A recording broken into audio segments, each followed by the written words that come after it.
a lot of people will imagine that you've got to devote this great length of time each day to doing mindfulness. No, I completely get it. The way mindfulness used to be taught, if you did a standard 8-week courses, a lot of the practices would be quite long. Yeah. The meditations would be 30 to 40 minutes or longer.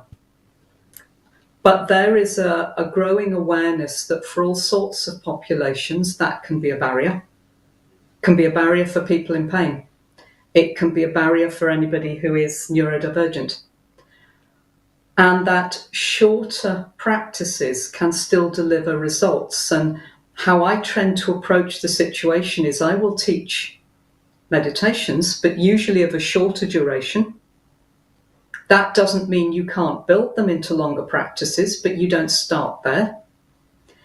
But coupled with all kinds of ways to build moments of mindfulness and being more present into things that you are already doing.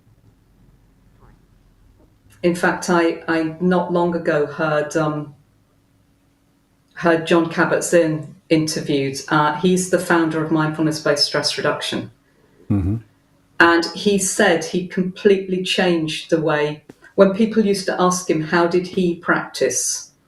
He used to talk about, well, I do 40 minutes of such and then I do this, and then I do that. He doesn't do that anymore because he sees mindfulness as having become the way he tries to operate all the time and the way he relates to himself and his world. So it's kind of an ongoing iteration. Right.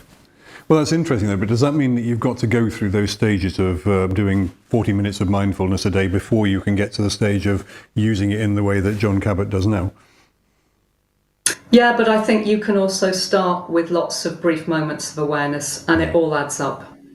I say to people that, I'd rather they did 5 minutes a day in 5 1-minute chunks, but did it every day, than didn't find time and then thought, well, at the weekend I'll catch up.